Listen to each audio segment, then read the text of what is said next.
tenho uma palavra de Deus para dividir com você hoje, que se encontra no livro de 2 Coríntios, capítulo 12, versículo 9. Então ele me disse: a minha graça te basta, porque o poder se aperfeiçoa na fraqueza. De boa vontade, pois, mais me gloriarei nas fraquezas, para que sobre mim repouse o poder de Cristo. Sabe, existe uma tendência universal no ser humano para esconder as suas fraquezas. Nós estamos tristes e aí mostramos o rosto alegre. Nós queremos chorar, mas guardamos as nossas lágrimas. Nós nos sentimos às vezes oprimidos, mas aparentamos para todo mundo que está tudo sob controle. Lutamos contra uma tristeza e procuramos convencer aos outros de que tudo está indo muito bem.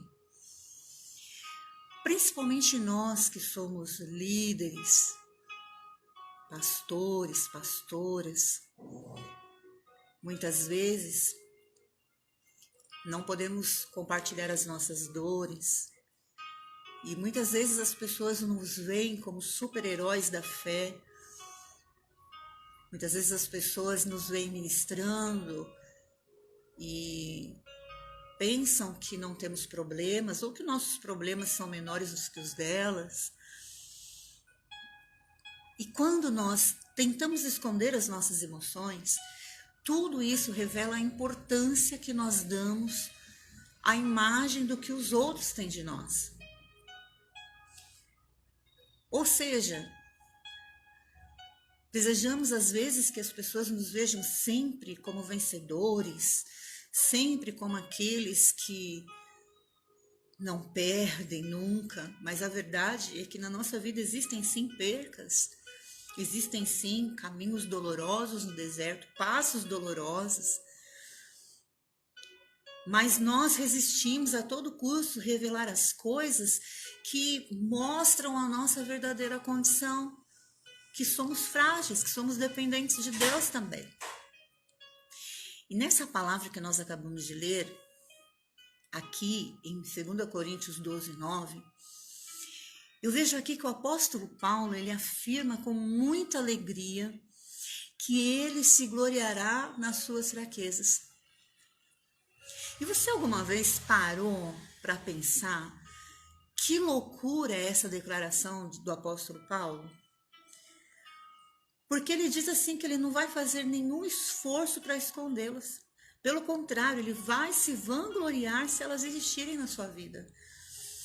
E longe disso provocar vergonha ou algo do tipo assim, nossa, mas o apóstolo Paulo demonstrando sua fraqueza, de forma alguma, ele as apresentará como verdadeiras marcas da sua total dependência em Deus. Na verdade, para nós, essa atitude do apóstolo Paulo é algo incompreensível para nós, nos dias de hoje. E, entretanto, a gente não pode deixar de sentir no íntimo do coração uma profunda admiração pelo seu estilo de liderança. Por um momento eu te convido a fazer uma peregrinação pela história do povo de Deus. Você consegue pensar em alguma pessoa que tenha sido usada graças à sua força, graças às suas virtudes? Vamos falar de Abraão. Abraão era quem? Era um ancião, incapaz de gerar filhos. José era quem?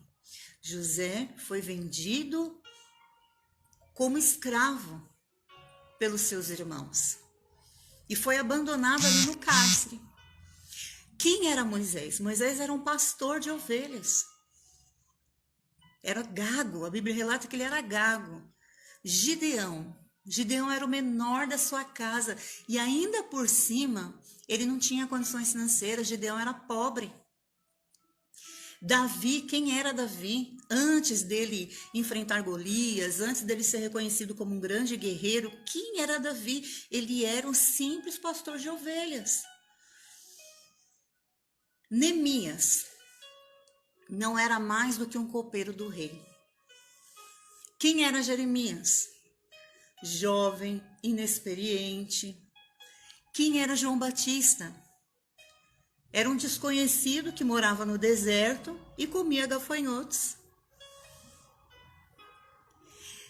Os discípulos de Jesus, como nós reconhecemos os discípulos de Jesus? Eram homens simples, eram pescadores. Muitos deles eram iletrados, ou seja, não sabiam ler, não sabiam escrever. Alguns deles não tinham nenhum preparo, a não ser a pesca, sua ocupação. E aí, por fim, a gente chega em Paulo, o apóstolo. Só que antes, Paulo, ele foi o perseguidor da Igreja de Cristo. E deliberadamente enfraquecido pelo Senhor, por intermédio do quê? De um espinho na sua carne. Então, eu estou falando para você aqui de apenas alguns heróis da Bíblia. Para que você pense comigo. E o que nós podemos falar de outros, né? Outros nomes, Agostinho, Lutero, Spurgeon, que marcaram profundamente a história do cristianismo, a história do povo de Deus. Todos eles, sem exceções, eles foram úteis. Por quê? Porque eles permitiram que as suas fraquezas fossem o meio para o qual Deus demonstrasse sua glória. Então pare para pensar um pouco.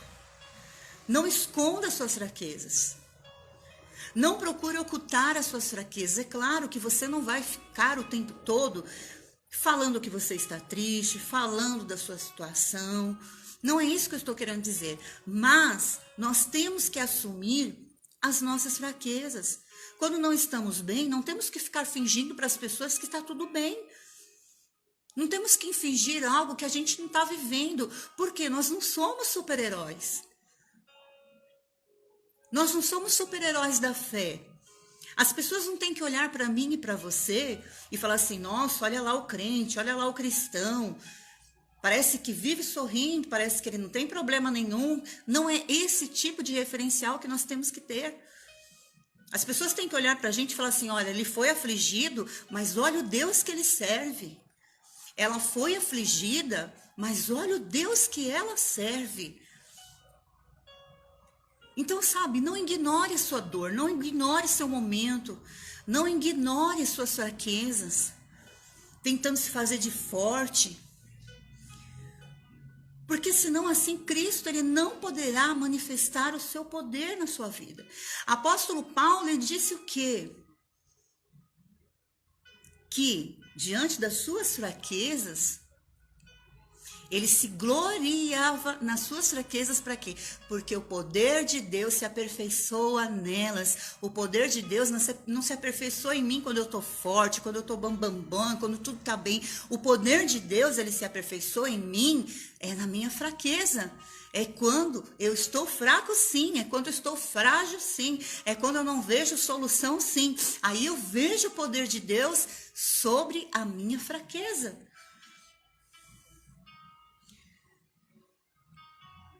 Torne-se amigo das suas debilidades. Sabe por quê? Porque elas são, na verdade, a porta para que toda a plenitude de Deus se manifeste na tua vida. Faz parte da vida, sim. Admitirmos que somos fracos. Admitirmos que precisamos e dependemos do Senhor.